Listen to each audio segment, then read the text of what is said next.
Welcome to the Roaming Spirits channel, where horror, mystery, and adventure collide. Together, we will dive into the unknown, exploring the haunted corners of imagination and bringing you tales that will leave you breathless. From ghostly encounters to terrifying creatures lurking in the mist, every story is crafted to send a shiver down your spine. Join us as we roam the shadowy paths of fear and wonder. New dark and twisted journeys are always lurking just beyond the mist. Now get comfortable and get ready for the most bone-chilling stories.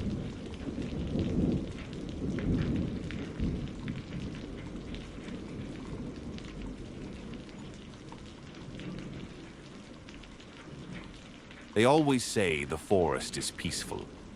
They don't talk about how loud it gets when you're truly alone. Not city noise, not traffic, not even animals. I mean the kind of silence that lets your mind scream. The kind that fills with old regrets and whispered warnings you don't remember inviting in. That's the silence we stepped into the night we made camp deep in Algoma. 3 of us, me, my cousin Tyler, and our friend Sean, thought we were chasing solitude. Man versus nature kind of thing. No phones, no GPS, just printed maps, beer, and bravado. The deeper we went, the more smug Sean got. We went off trail by the first afternoon, camped beside a crooked pine ridge with trees packed so tightly it felt like we were in a coffin made of bark. The whole forest leaned, like it was watching. That first night, as we sat around the fire, I got the sense we weren't alone. Not animals, not bears. Something else. It felt closer, more human, and wrong in a way I couldn't explain. I didn't say anything. You don't want to be that guy who kills the vibe. But on the second night, I woke up to whispering right outside my tent. I froze. My skin went tight. I strained to listen, thinking maybe Tyler and Sean were messing around. But the voices weren't laughing. They were chanting, low and hoarse, like someone trying to remember words they'd long forgotten. I slowly unzipped my tent and peeked out. It was pitch black. Our fire had gone out. No moon, just thick, heavy dark, and silence. I turned to check on the others. Their tents were zipped up. Still, I told myself it was just the wind, maybe animals. But then came the third night, the night we saw the fireflies. We just finished eating and were passing around a flask when Tyler pointed toward the tree line. What the hell is that? Tiny lights, dozens of them, moving slow, too slow, not darting like fireflies normally do. These drifted, glowed blue, and moved like they had intention. Sean stood up and grinned. Bioluminescent bugs, maybe. I saw a TikTok on this. Before we could stop him, he walked straight toward them. Tyler and I watched from the fire, waiting for him to come back. 30 minutes, an hour, then 2. The forest had gone too quiet again. Then we heard the scream. It tore through the trees like a jagged blade, inhuman, stretched, like it didn't belong in our world. We bolted toward the sound with flashlights bouncing in our hands, tripping over roots, branches slapping our faces. That's when they came back. The fireflies. Not a few, hundreds. They formed a circle around us, spinning. Slow at first, then faster. My vision blurred. My head started pounding like someone was inside my skull, beating a drum. Tyler dropped to his knees, clutching his ears. He was shaking. I tried to help him up, but he looked at me, eyes wide, mouth trembling, and whispered something I'll never forget. "She's in the trees." Then he went limp. I turned around, heart hammering in my throat. I saw nothing, but I felt her. The air grew cold. The wind stopped. And then she sang. No words, just a voice, gentle and low and full of grief, so deep it pierced my bones. It came from everywhere, all around us, under our feet, in our chests. Tyler stood up slowly and began to walk toward the sound. I grabbed his jacket, shouted his name. He didn't look back. I remember hitting the ground. My flashlight rolled away, and for a second I saw something move between the trees. Tall, dressed in black, hair like wet moss. No eyes, just dark holes that stared straight into me. I blacked out. I woke at dawn alone. No Sean, no Tyler, no fire, just quiet, and blue firefly husks scattered in a circle where we'd stood. I stumbled back to the highway over the next 2 days. Called the police, park rangers, anyone who would listen. They said the trail we used hadn't been maintained in years. Too many disappearances. I asked one of the rangers, an older man, if he'd ever seen the blue lights. He didn't answer, just handed me a weathered pamphlet. Warning, do not follow the lights. It had been printed by a local Anishinaabe council. Inside, it told the legend of Makade Kwe, the black woman, a spirit trapped between worlds, her mouth sewn shut, her grief endless, her voice stolen from those she lured. She draws people in with sorrow, regret, curiosity. Whatever your weakness is, she'll use it. They said she uses the fireflies to call the lonely ones, to lead them away, to keep them. Sean's never been found, Tyler either, but I know where they are. Sometimes, just as I fall asleep, I hear the melody again, that same tune, haunting, beautiful, wrong. And when I close my eyes, I see those blue lights. If you ever see fireflies glowing blue in the woods, don't follow, don't listen, don't speak. And whatever you do, don't answer when she sings.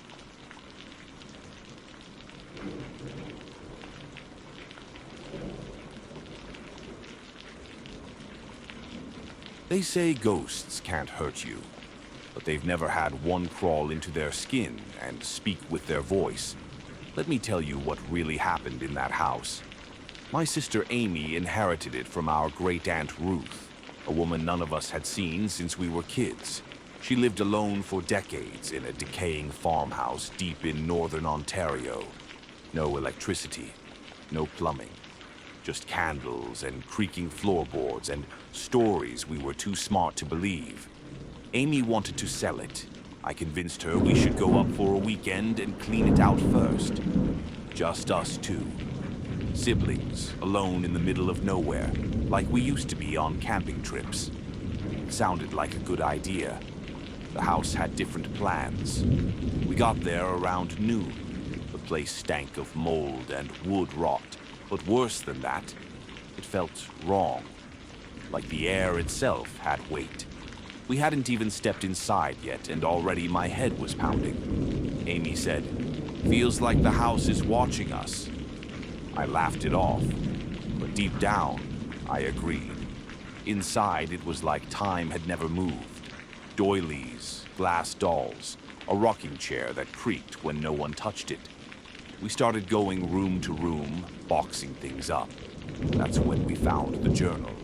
It was Ruth's. Most of it was nonsense, ramblings about them living in the walls, about voices in the mirror, about shadows wearing her face. But one entry chilled me. They use your memories. They wear you from the inside. Don't answer when they call your name. It's never really you. That night, we slept in separate rooms. I woke up to a knock on my door. Tap, tap, tap. It was Amy. "You awake?" Her voice was strange, too calm, like she was trying to remember how to speak. I got up and opened the door, but the hallway was empty. I checked her room. She was sound asleep, breathing deep, too deep. Her chest rose and fell like someone pretending to be human. The next morning, she didn't remember knocking. She was distant, detached. She kept repeating the same phrases, over and over. "It's a beautiful day. We should stay longer. I think we've always been here. You look just like her." I didn't know what to say. That night, I heard it again, knocking. but this time it was coming from inside the walls. Whispers followed, dozens of voices, all speaking in my voice. Let me out. You're not real. I'm the real one. You're the ghost. The floorboards groaned. The lights flickered even though there was no electricity. I ran to Amy's room, screaming her name. She wasn't there. Just her nightgown, folded neatly on the bed. I turned, and she was standing in the hallway. But something was wrong with her face. It twitched when she smiled. Her eyes didn't blink. Her fingers kept opening and closing like she was trying to feel her body for the first time. She walked toward me and whispered. She didn't want to leave, so I stayed. I'm warm now. I'm real now. I slammed the door and barricaded myself in the attic. That's where I found the trap door, hidden beneath old coats. Inside were bodies, small, withered, wrapped in sheets covered in symbols. Some had no faces left, just empty holes. And one of them wore my childhood necklace. I don't remember leaving the house. I woke up a week later in the Thunder Bay Hospital, dehydrated, starving. They told me I'd been found walking barefoot along the highway, mumbling nonsense in my sleep. Amy was never found, but every so often, I get voicemails from her number. No words, just my own voice whispering, "Come back. It's your turn to stay." They say ghosts don't possess people, but that house doesn't have ghosts. It has copies. It steals your voice, your memories, your face. And when you leave, something else walks out wearing you. So if you ever visit a house that feels like it knows your name, run. Because once it learns your voice, it never lets go.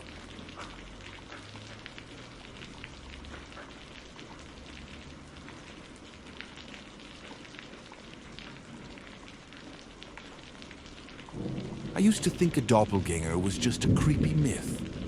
Some old folklore about seeing yourself and dying soon after. But it's not just a myth. Not when it moves like you, talks like you, thinks like you, and wants to replace you. I know that now. Because I met mine. It started with a road trip. I needed to get out of the city.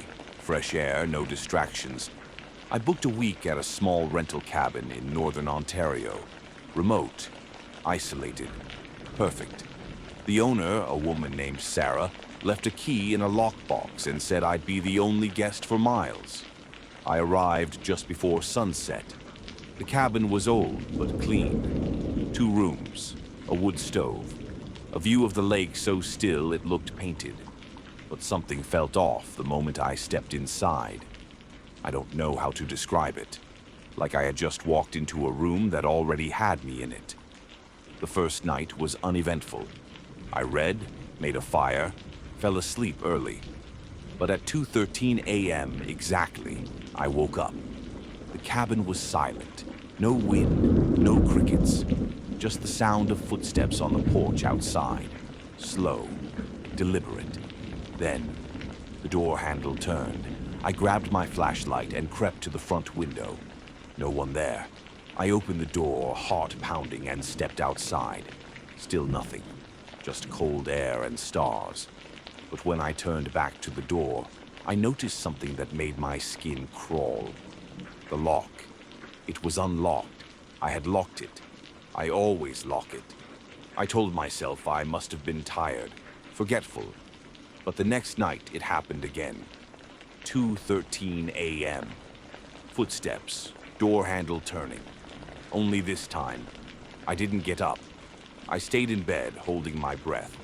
And from the shadows across the room, I heard my own voice whisper, "You don't belong here anymore." I sat bolt upright and shone the flashlight. Nothing, just the empty cabin. I didn't sleep the rest of the night. By the 3rd night, I was paranoid. Exhausted. I checked every door and window 10 times. I barricaded the front door with a chair. I even put tape across the inside of the frame. So if it opened, I'd know. 2:13 a.m. came, and I heard it again. Not footsteps this time. Breathing. Inside the cabin. Right behind me. I turned slowly, expecting to see someone. But what I saw wasn't someone. It was me. Standing in the kitchen. Same hoodie. Same hair. Same expression I'd had in the mirror earlier that day. But its eyes were wrong. Too wide. Too flat. Like glass marbles pretending to be human. I whispered, "What are you?" And it smiled.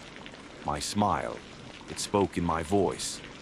"I'm what's left when you leave your body behind." Then it lunged. I don't remember grabbing the fireplace poker. I just remember swinging, screaming, missing, then running into the woods barefoot like a maniac.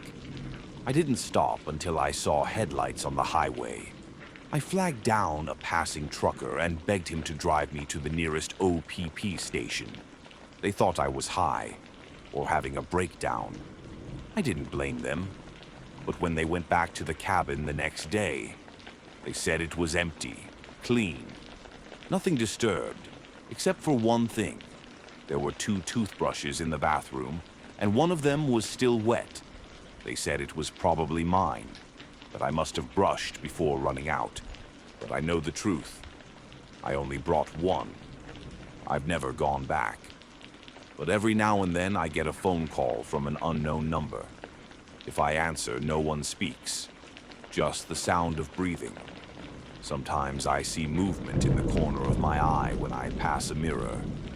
And once, I swear I saw myself in the reflection, smiling, when I wasn't. They say if you meet your doppelganger, you're supposed to die soon after. But what if it's worse? What if they don't want to kill you? What if they just want to take your place? And slowly, they already are.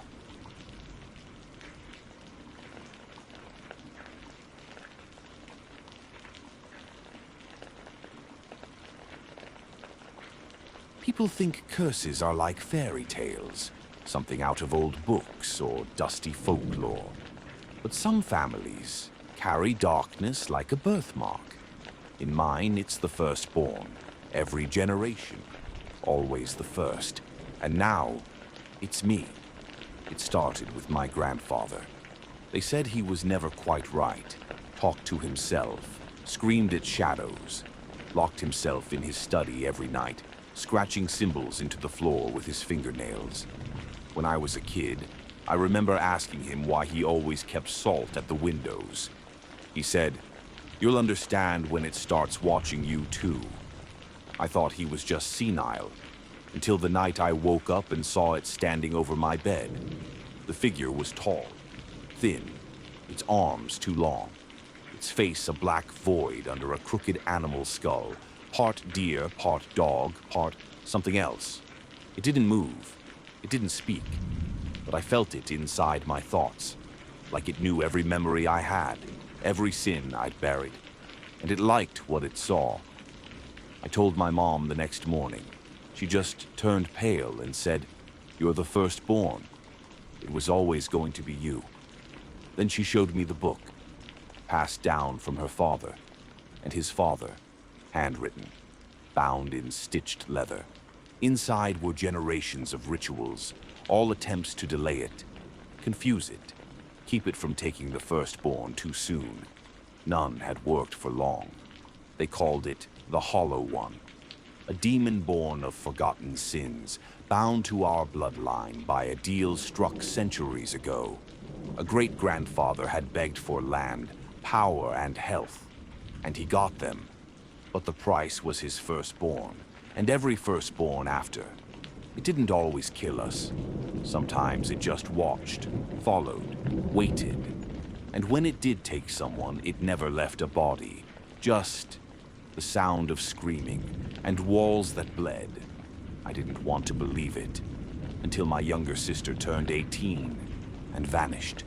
Police found her car abandoned by the lake. No footprints, no blood, just a spiral symbol scratched into the glass from the inside. That was 2 years ago. Now it's my turn. I hear it every night. The sound of hooves on the floorboards, the smell of rotting flowers in my room, and its voice, low, inhuman, whispering things I haven't told anyone. You dream of drowning. You still see her face. You lied to your mother about the pills. It's not just haunting me. It's wearing me down, breaking my mind. The book says there's one final ritual, a desperate one. It won't banish the demon, but it might bind it to something else. Something weaker than me, like an object or a person. There's a price, of course. It has to be blood, family blood. And I only have one living relative left now. My mother. She's downstairs, asleep. The demon watches me from the mirror as I write this. I can see it now, curled behind my reflection, smiling with my sister's teeth. I have a choice. Let it take me, or give it someone else. And no matter what I choose, it wins. Because that's the real curse. The deal never ended. It just evolved. And as long as one of us lives, it will always come for the firstborn. Always.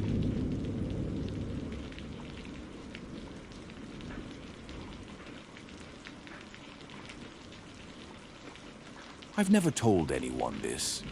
Not my brother, not my therapist, and definitely not the cops. It started the night I moved into my grandmother's old farmhouse just outside Sault-Ste-Marie. Marie. She died alone. That fact clung to the air like rot in the walls.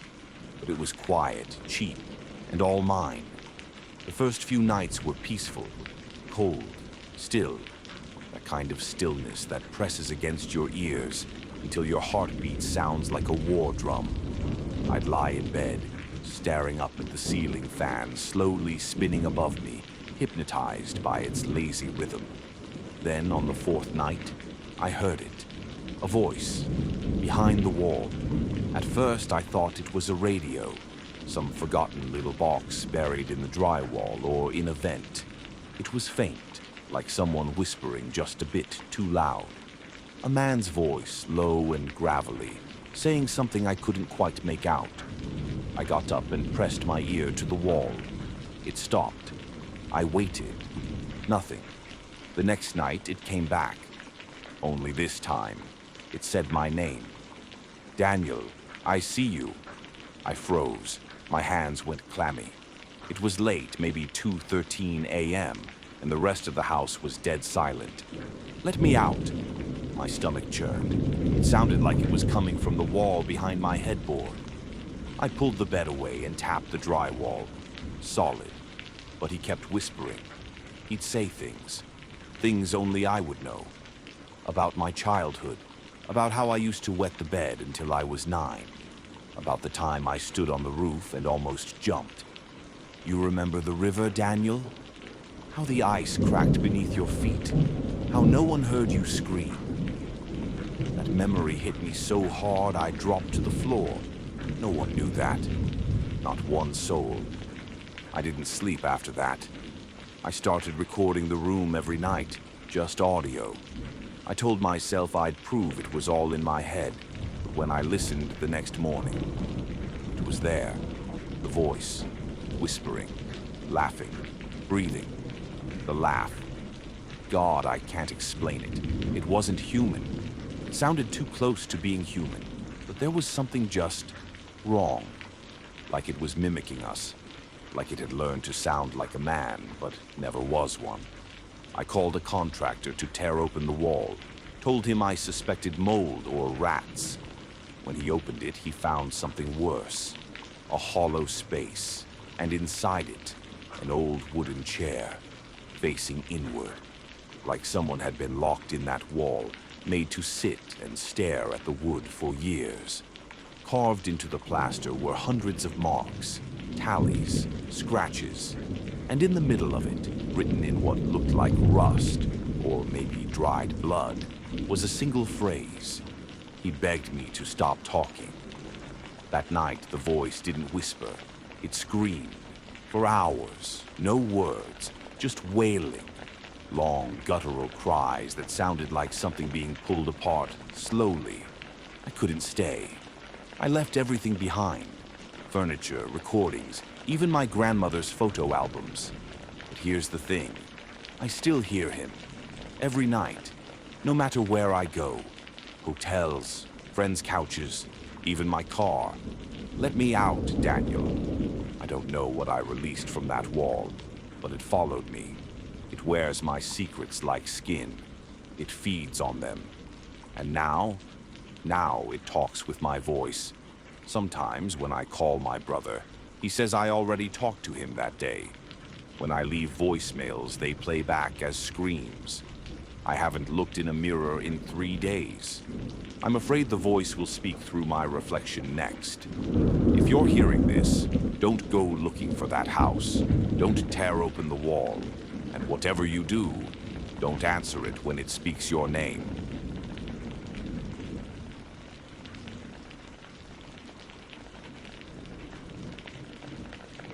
We weren't supposed to be out there that day.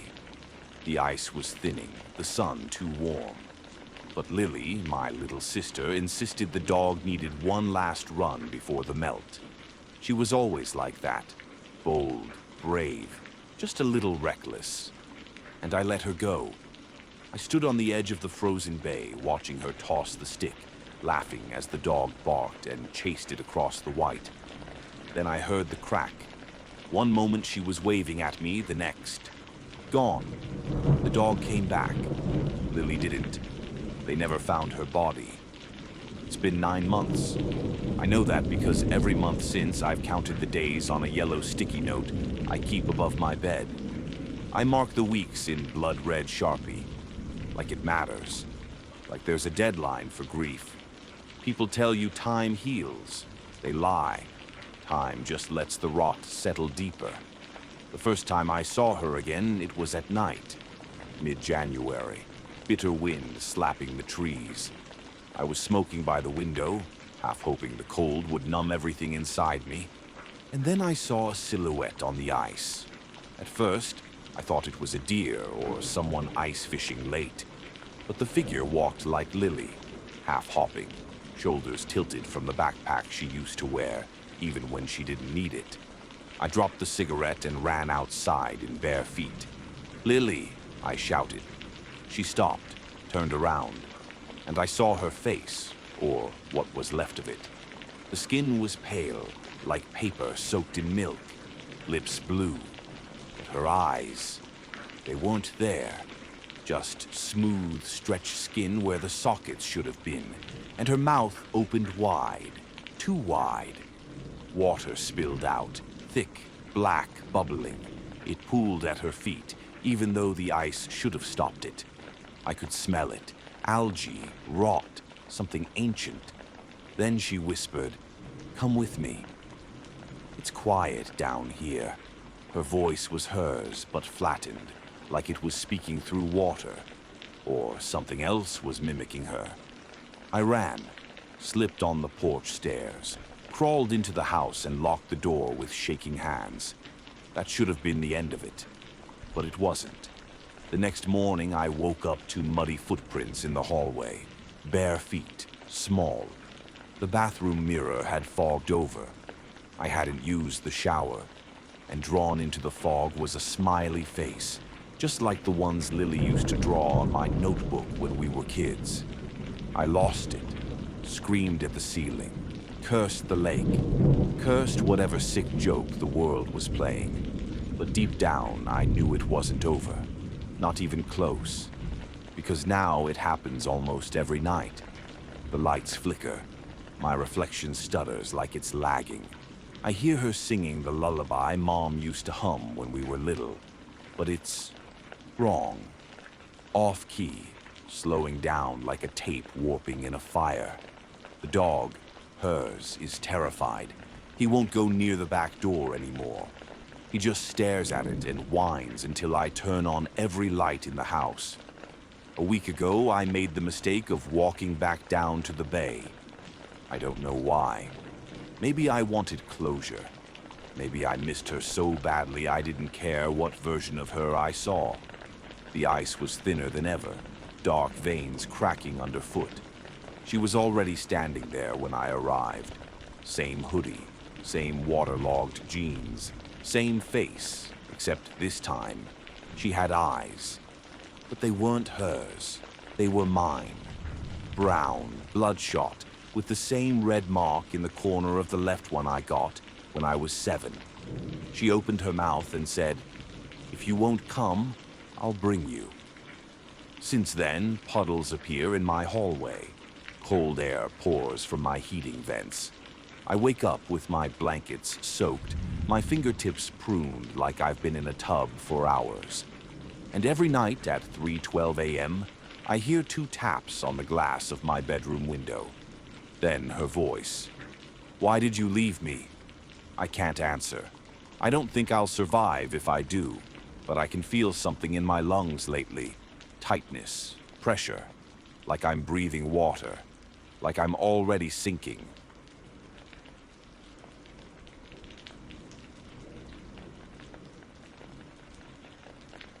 You ever hear your name come through static? I'm not talking about someone calling from the other room.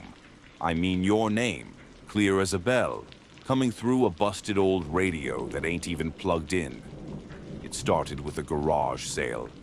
I wasn't looking for anything specific, just killing time. One table had this shortwave radio, dusty, dented, older than I am. The guy running the sale was nervous about it. Told me, "You want it? Just take it." Thing doesn't shut up. I laughed, thought he was crazy, but I was drawn to it. Maybe it was the copper antenna, bent like a finger beckoning me. Or maybe it was the weight of it, like it held something that didn't want to be let go. I took it home. That night, I couldn't sleep. Something kept nagging at me. I dug the radio out of the trunk, brought it inside, and plugged it in. At first, just static. I turned the dial slowly, waiting for the usual bleeps and warbles. Shortwave picks up all kinds of stuff. Overseas broadcasts, number stations, even weather balloons. But this was different. At around 4.3 megahertz, the static shifted. I heard breathing, wet, ragged breathing. Then a voice, low and cracked, like it had been scraped across sandpaper. "Eli." I froze. That's my name. The voice repeated it, again and again, each time slower, like it was tasting it. I pulled the plug. The radio died, but I swear to God, the voice kept going. I could hear it behind the walls, in the pipes, in the wires. That was 2 weeks ago. Since then, things have gotten worse. At first, I thought it was sleep paralysis, waking up but not being able to move, feeling something heavy on my chest. But then I started hearing whispers in the shower, in the fridge, even through my phone speaker. Let me in. I looked up old folklore, occult forums, even Reddit. Most people said to burn the radio, so I did. I took it into the backyard and doused it in gasoline. Watched it burn until it was a melted lump. That night, I found it back on my nightstand, fully intact, still tuned to the same damn frequency. And that voice, it said, "I liked the fire. Now, mirrors don't reflect right. I blink and they don't. I shave and there's blood on my cheek before the razor even touches skin. Last night I saw a face behind me, pale, long, with hollow eyes and a mouth that never stops moving. I tried to record it. Video won't play. Audio's just static, except for one part. Right at the end, there's a voice. Let me wear you. I don't know how long I've got. Every time I fall asleep, I dream in static. My ears bleed when I wake up. My eyes are starting to fog over in the corners. And the voice, my voice, sometimes speaks without me meaning it to. I think it's taking over, bit by bit, sound by sound. So if you hear someone whispering your name in the static, don't answer, no matter how sweet they make it sound.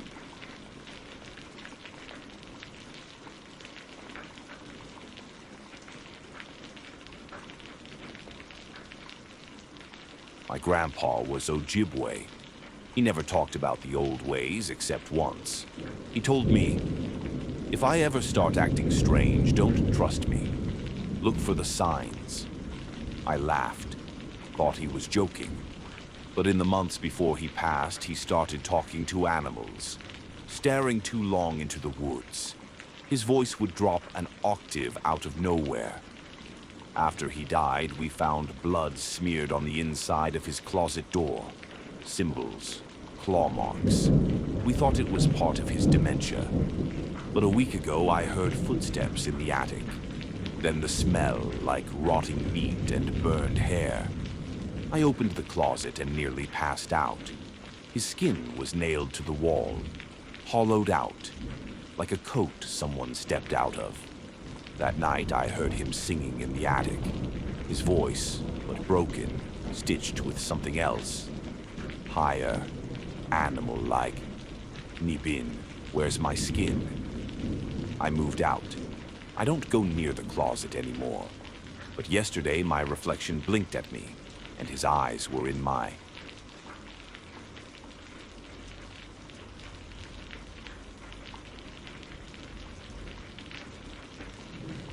My father died when I was 10. He was angry, violent, but I still missed him after he passed. He used to smoke this awful cherry pipe tobacco. That smell followed him everywhere. 2 weeks ago, I smelled it again.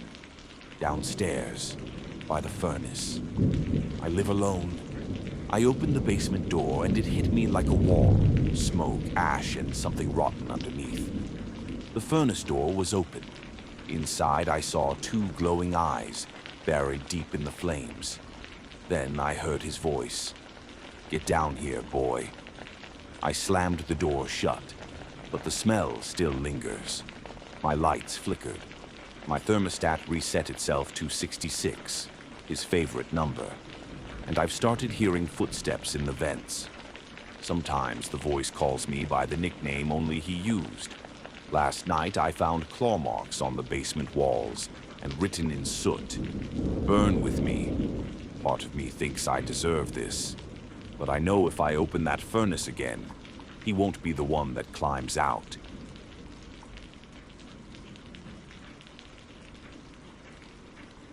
She died in her sleep. That's what the coroner said. No warning, no explanation. Just gone. I still don't believe it. I still go into her room and sit by the crib. I still read her stories aloud, hoping she hears them. Then, 2 nights ago, I heard her laugh through the baby monitor. Not a recording, not a glitch. Her giggle, the one she did when I tickled her chin. I dropped the book. "Sweetheart," I whispered into the monitor. She laughed again, gurgled, then said, clear as day, "Daddy." I haven't told my wife. She's barely functioning. But every night since, I've heard our daughter talking, singing, saying things like, "Come play," and "It's not cold anymore." Last night, the monitor screen flickered. I saw her, standing in the corner of her old room, eyes closed, floating. Then something stepped into frame behind her, tall, shadowed, antlers stretching out across the ceiling. It whispered, "She's ours now." Now the crib rocks on its own. The music box plays without winding. And tonight, I swear I heard 2 voices laughing.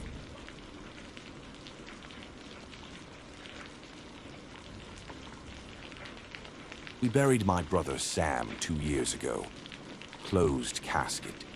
He died in a car fire, burned beyond recognition. The hardest part, I never got to say goodbye. But last week, he walked through my front door. Same eyes, same crooked tooth, same little scar above his eyebrow from when we were kids. "Hey, man," he said, like no time had passed. I stared at him, frozen. "Sam?" My voice cracked. He smiled. "Missed you." I wanted to believe it. I needed to.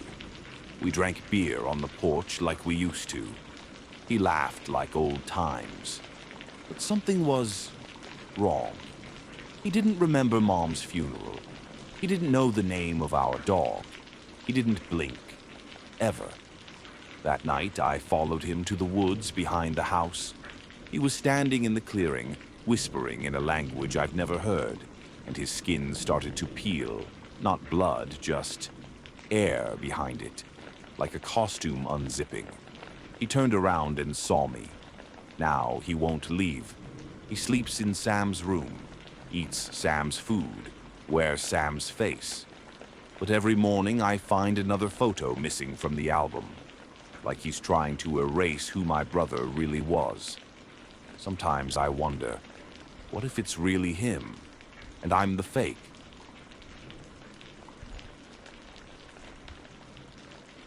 I went hiking to clear my head. Life had gotten heavy. Breakup, job loss, depression, the usual. The woods near Echo Lake always helped, but that day something felt off, quiet, like the forest was watching me.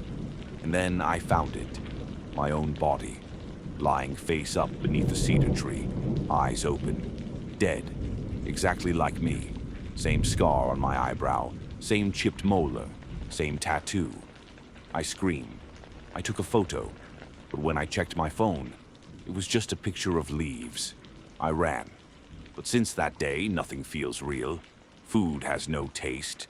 My friends say I seem different, and my reflection doesn't smile unless I force it to. Sometimes I catch it watching me with disappointment, like it knows something I don't. And sometimes I wonder, did I bring myself back from the woods? Or did something else come back wearing my skin?